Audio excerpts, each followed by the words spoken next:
बिस्मिल्लाहिर्रहमानिर्रहीम। Dear students, I am Faisal Ayaz और आज हम स्टार्ट करने जा रहे हैं एफएससी पार्ट 2 का सब्जेक्ट मैथमेटिक्स।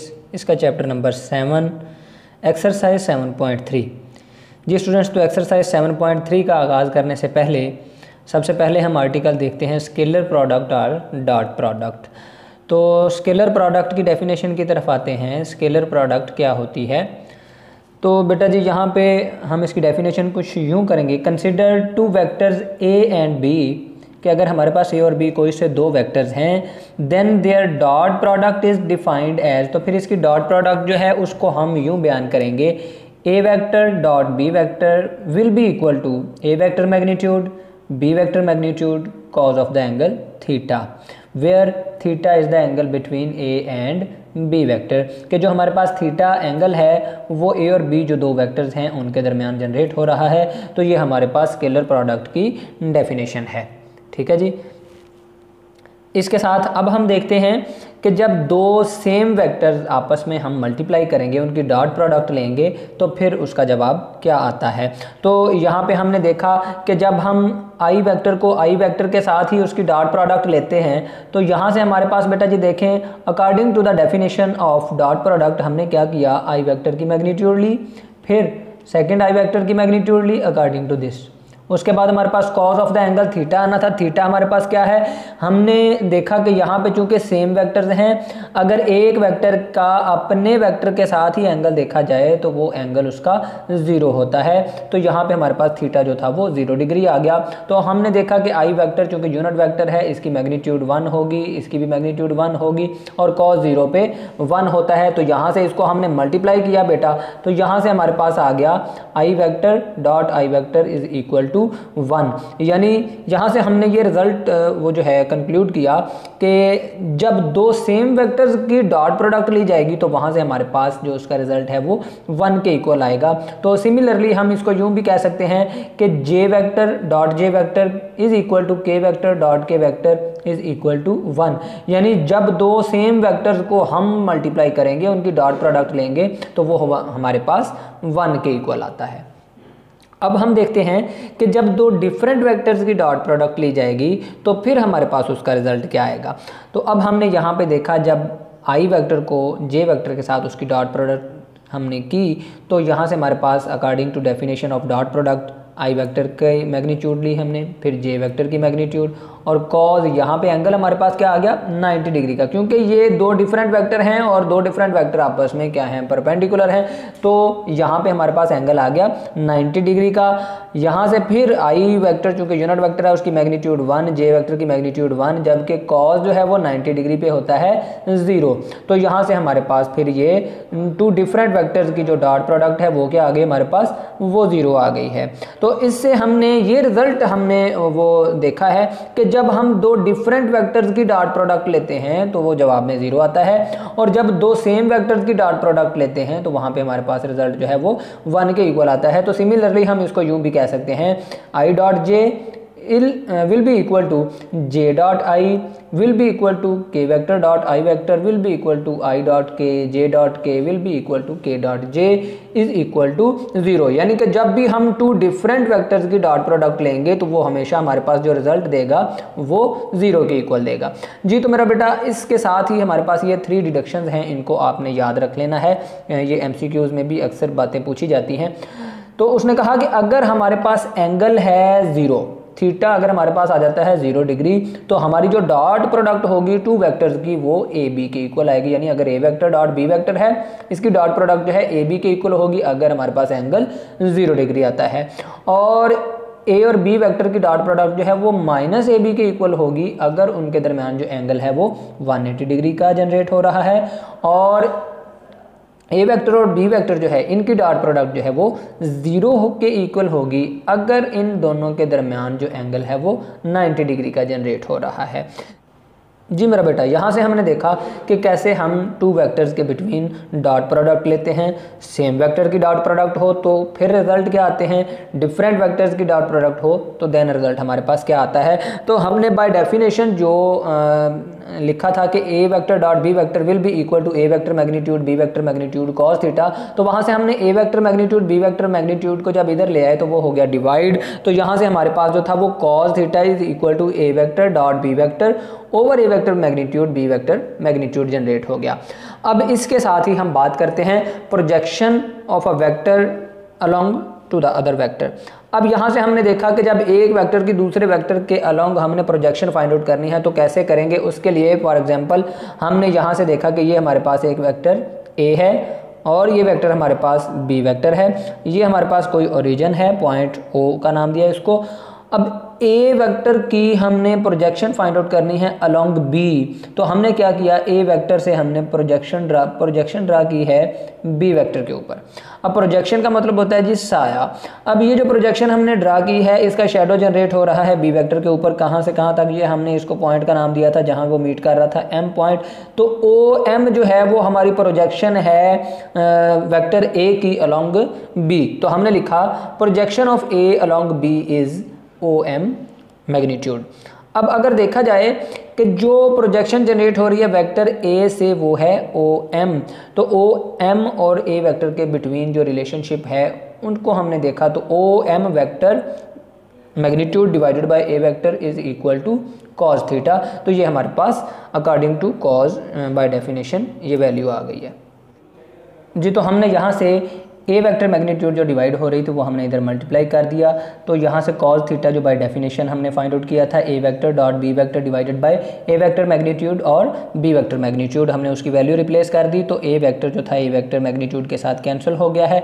अब यहाँ से हमने देखा ए ओ एम मैग्नीट्यूड जो थी वो हमारे पास आ चुकी है A vector dot B vector over B vector magnitude, और ओ एम क्या था, ये हमारे पास प्रोजेक्शन थी वेक्टर ए की अलोंग बी वेक्टर। तो हमने यहाँ से ये देखा कि जब एक वेक्टर की दूसरे वेक्टर के अलोंग वो प्रोजेक्शन फाइंड आउट की जाती है तो उससे क्या होता है कि जब ए वेक्टर की प्रोजेक्शन अलोंग बी फाइंड करनी है तो डिवाइड होगा बी वेक्टर।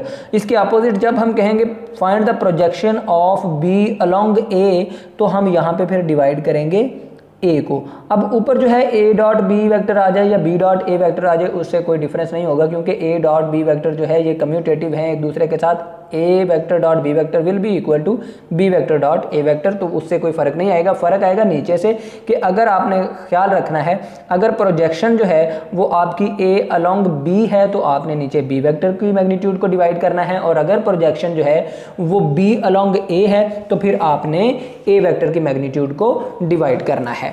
जी स्टूडेंट्स, ये तो थी सिंपल सी थ्योरी जो हमने एक्सरसाइज 7.3 से पहले डिस्कस की। अब इसी के अकॉर्डिंग अब हम देखते हैं कि एक्सरसाइज 7.3 का जो फर्स्ट क्वेश्चन है उसमें उसने क्या पूछा है। तो क्वेश्चन नंबर 1 जो है उसके अंदर हमें उसने दो वेक्टर दिए हुए हैं u vector and v vector, और उसने हमसे पूछा है कि फाइंड कॉस थीटा। जी स्टूडेंट्स, तो u वेक्टर हमें जो दिया हुआ है वो है 3i वेक्टर प्लस जे माइनस के, और v वेक्टर है 2i माइनस जे प्लस के। हमने फाइंड आउट करना है कॉस थीटा। तो कॉस थीटा का फार्मूला जो है हम पहले भी वो पढ़ चुके हैं अभी, u vector dot v vector divided bye u vector magnitude v vector magnitude. तो सबसे पहले हमें फाइंड आउट करना है जी u vector dot v vector, ये दोनों वेक्टर की डॉट प्रोडक्ट हमें चाहिए। तो डॉट प्रोडक्ट हम कैसे लेते हैं, यहाँ से देखते हैं। u vector dot v vector will be equal to, ये हमने u वेक्टर लिखा डॉट v वेक्टर हमारे पास। अब यहाँ से बेटा जी गौर कीजिएगा कि मल्टीप्लिकेशन का रूल क्या है कि 3i वेक्टर को पहले इन तीनों से हमने मल्टीप्लाई करना था, और अगर बाय डेफिनेशन देखें डॉट प्रोडक्ट की सेम वेक्टर जो हैं उनकी डॉट प्रोडक्ट 1 के इक्वल आती है, जबकि अगर 3i को माइनस जे से मल्टीप्लाई करेंगे तो i डॉट जे जो है वो 0 हो जाएगा और i डॉट के जो है वो भी 0 हो जाएगा। इसलिए हम उसको यहाँ पे राइट डाउन नहीं कर रहे हैं, मैं डायरेक्टली आपको सिंपल मेथड से अंडरस्टैंड करवा रहा हूँ कि जब डॉट प्रोडक्ट लेनी है हमने तो हमने i वेक्टर को i वेक्टर से मल्टीप्लाई करना है, j वेक्टर को j वेक्टर से, और k वेक्टर को k वेक्टर से हमने मल्टीप्लाई करना है। तो एज इट इज़ हमने क्या किया, इनके कंपोनेंट्स जो थे उनको मल्टीप्लाई किया, 3 2 6 आ गए हमारे पास, और i डॉट आई आ गया, plus minus minus 1 j dot j आ गया, और इसी तरह फिर हमने -1 + 1 ये -1 आ गया और के डॉट के कर लिया हमने। तो यहाँ से हमने देखा कि सेम वेक्टर्स की डॉट प्रोडक्ट है वो 1 हो जानी है, तो 6 1 6 -1 -1 यहाँ से हमारे पास आ गया 4। तो ये बेटा जी हमारे पास आ गई u और v वेक्टर की जो है डॉट प्रोडक्ट। अब हमें u और v वेक्टर जो हैं इन दोनों की मैग्नीट्यूड भी चाहिए। तो सबसे पहले अभी हमने यहाँ पे u वेक्टर की जो है वो मैग्नीट्यूड फाइंड आउट की है। u वेक्टर की मैग्नीट्यूड कैसे फाइंड करते हैं, ये हमें पता है कि हम उस वेक्टर के जो i j k के कंपोनेंट्स हैं उनका स्क्वायर करेंगे और उनको ऐड कर देंगे, वो हमारे पास आ गया 11। इसी तरह v वेक्टर की मैग्नीट्यूड फाइंड आउट की, उनके कंपोनेंट्स का स्क्वायर किया, वो आ गया हमारे पास यहाँ से 4 + 1 + 1 6, और हमने कॉस थीटा का फार्मूला जो लिखा था उसके अंदर इसकी वैल्यूज जो हैं वो रिप्लेस की।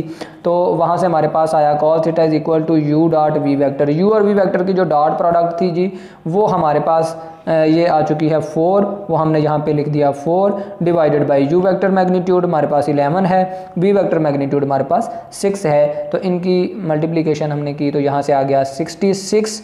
तो यहाँ से हमारे पास आ गया जी cos थीटा = 4/√66। ये था हमारे पास क्वेश्चन नंबर 1।